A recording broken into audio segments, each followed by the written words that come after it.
Hello मेरे प्यारे दोस्तों, कैसे हैं आप सभी लोग। उम्मीद है आप सभी लोग अच्छे होंगे, स्वस्थ होंगे, कुशल होंगे। कहानी के लिए मेरे चैनल को सब्सक्राइब कीजिए, कहानी को लाइक और शेयर ज़रूर कीजिएगा।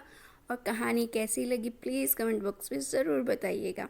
कहानी को लेकर कोई भी राय या सुझाव हो वो भी कमेंट बॉक्स में ज़रूर दीजिएगा। तो शुरू करते हैं हम आज की अपनी कहानी। आज मधु के घर बहुत उत्साह का माहौल था। आखिर हो भी क्यों ना, आज उसकी बैंक में जॉब लगी थी। सभी उसको और परिवार को बधाइयाँ दे रहे थे। बचपन में निमोनिया होने की वजह से और कुछ डॉक्टरों की गलती से पोलियोग्रस्त हो गई थी मधु, और बहुत इलाज के बाद भी वह ठीक नहीं हो पाई थी। वह दिखने में बहुत ही सुंदर थी। जो भी उसको देखता वह देखता ही रह जाता। फिर उसके पैरों को देख सहानुभूति दिखाता, लेकिन अपने माता पिता और भाई के प्यार व सहयोग से उसने अपने अपाहिजपन को जीत लिया था। आज वह अपने हर कदम को एक दृढ़ विश्वास के साथ बढ़ते हुए अपने कई हुनर में माहिर थी। पढ़ाई के साथ वह गायकी, अपनी पेंटिंग, पाक कला सब में अव्वल थी। जिस भी प्रतियोगिता में भाग लेती उसमें वह प्रथम स्थान पर रहती थी। स्कूल, कॉलेज, घर, यहाँ तक कि पास पड़ोस भी उसके हुनर की तारीफ किए बगैर नहीं रहते थे। आज उसका बैंक में पहला दिन था। वह बहुत खुश थी। बैंक में पहुंचने पर सभी ने उसका स्वागत किया। उसने सभी को दिल से धन्यवाद दिया। आज उसको 1 महीना हो गया था। उसके काम से व्यवहार से सभी इम्प्रेस थे, खास तौर पर मैनेजर, जो कि उम्र में उससे काफ़ी बड़े थे। अक्सर उसकी तारीफ करते व अपने कैबिन में बुलाकर उसको काम बताते रहते थे। पर धीरे धीरे मधु को लगने लगा था कि उनकी मंशा कुछ और ही है। अब वह थोड़ा संभल कर ही जाती थी कैबिन में, और कुछ और बात करते तो वह बहुत काम है कहकर बाहर निकल आती थी। वह अब घबराने भी लगी थी। एक दिन सहयोगी मित्र राघव को उसने मन की सारी बातें बता दी थी। आज लास्ट वर्किंग डे था मंथ का। मैनेजर ने उसको कहा कि आज कुछ देर रुकना पड़ेगा उसको। यह सुनकर वह चौंक गई, क्योंकि किसी और को उन्होंने नहीं कहा था रुकने को। उसने राघव को बता दिया। राघव बोला, तुम घबराओ मत, मैं तुम्हारे लिए यहीं रुकूंगा, पर सर को मालूम नहीं पड़ने देना। शाम को सभी कलीग चले गए, बस सर और मधु ही रह गए थे। मधु को अपने कैबिन में बुलाकर उन्होंने उसको कुछ काम बताया। वह खुद बाहर चले गए। इसी बीच राघव इस तरह से अंदर आया कि सीसीटीवी कैमरे नज़र से वह बचा रहे। वह जगह देखकर अलमारी के पीछे छुप गया था। थोड़ी देर बाद सर अंदर आए। वह धीरे से कैबिन का दरवाज़ा बंद कर दिया और कैमरे का स्विच भी धीरे से बंद कर दिया। वह भी इस तरह कि मधु को पता न चले। पर मधु पहले से ही सचेत थी। उसने अपनी बैसाखी को कसकर पकड़ लिया था। सर ने उसके निकट आकर उसके कंधे पर हाथ रखकर उसको दबाया ही था कि वह खड़ी हो गई। वह अपनी बैसाखी उनको दे मारी कमर पर। वह संभल पाते उससे पहले एक बार और वार किया और चिल्ला कर बोली, सर मैं अपाहिज ज़रूर हूँ पर लाचार नहीं। बचपन से ही मुझको मेरे माता पिता ने मुसीबत से लड़ना सिखाया है।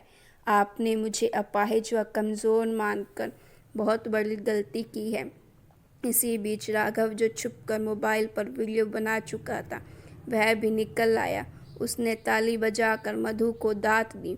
इसी बीच कैबिन के बाहर दस्तक हुई। उसने दरवाज़ा खोला तो उसके सारे कलीग वहाँ मौजूद थे और साथ में सर का परिवार भी था।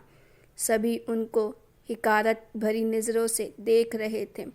मैनेजर साहब शर्मिंदगी से सिर झुकाकर खड़े थे सबके बीच। आज मधु ने साबित कर दिया था कि वह बहुत समझदार व साहसी है।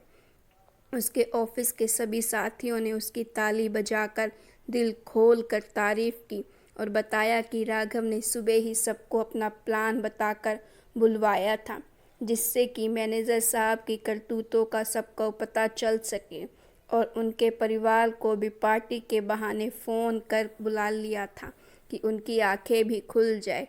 मैनेजर साहब ने सबके सामने मधु से कान पकड़कर माफ़ी मांगी और कसम खाई कि वह भविष्य में कभी भी ऐसी किसी और मजबूर लड़की के साथ नहीं करेगा। मधु ने उनको माफ़ कर दिया था। रात बहुत हो गई थी, सभी लोग घर जाने लगे। राघव बोला, मधु चलो मैं तुमको घर छोड़ देता हूँ। मधु कुछ नहीं बोली और बाइक पर बैठ गई।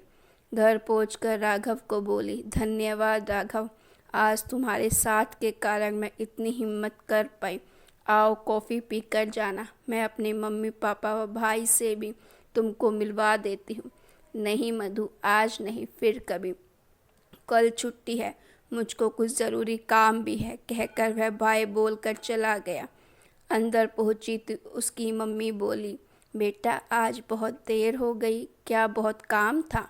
हम लोगों को बहुत चिंता हो रही थी तुम्हारी, हम अभी सोनू को भेजने ही वाले थे बैंक। मधु कुछ नहीं बोली, बस माँ के गले लग गई। वह नहीं चाहती थी कि उस घटना का पता उनको चले और वह उनके प्रति हमेशा चिंतित रहे। वह बोली, माँ बहुत थक गई हूँ व बहुत जोर की भूख लगी है, मैं हाथ मुंह धोकर आती हूँ, आप जल्दी से खाना लगा दो। खाना खाकर वह जल्दी ही सो गई थी। दूसरे दिन 10 बजे तक वह सो ही रही थी। अचानक उसके भाई ने आकर उसको जगा दिया। दीदी जल्दी उठो, आपसे मिलने कोई राघव व उनके मम्मी पापा आए हैं। वह एकदम हड़बड़ा कर उठ गई। जल्दी से हाथ मुंह धोने बाथरूम में चली गई। ब्रश करते करते वह सोचने लगी, अचानक राघव क्यों आया है? कहीं वह कल की घटना बताने तो नहीं आया? वह हल्का सा तैयार होकर बाहर आई और राघव के माता पिता को नमस्ते कर बैठ गई। उसकी मम्मी नाश्ता लगा चुकी थी। वो लोग बातें करते हुए नाश्ता करने लगे। चाय पीने के बाद राघव के पिता बोले, हम आज यहाँ कुछ मांगने आए हैं आपसे। हमें आपकी बेटी का हाथ चाहिए अपने बेटे राघव के लिए। मधु और उसके माता पिता सुनकर चौंक गए। वह कुछ बोल पाते उससे पहले ही राघव ने एक गुलाब का फूल निकाला और घुटनों के बल मधु के सामने बैठकर बोला, मधु क्या तुम मुझको अपने योग्य समझती हो? क्या मुझसे शादी करोगी? मैं तुमको बहुत पसंद करता हूँ व प्यार करता हूँ तुमसे। मधु बस कुछ नहीं बोल पाई। उसकी और उसके माता पिता की आंखों में आंसू भर आए थे खुशी के। मधु ने धीरे से फूल ले लिया व राघव के माता पिता के पैर छू लिए। जिंदगी की एक हसीन नई शुरुआत करने के लिए आज उसको उसका सही हमसफ़र मिल चुका था, जो उसको पसंद करता था, उसके अपाहिज होने से जिसको कोई फ़र्क नहीं पड़ता था। तो गाइस, आपको ये स्टोरी कैसी लगी? अगर आपको ये स्टोरी अच्छी लगी है तो प्लीज़ स्टोरी को लाइक ज़रूर कीजिएगा और ऐसी स्टोरीज़ के लिए मेरे चैनल को सब्सक्राइब करना मत भूलिएगा।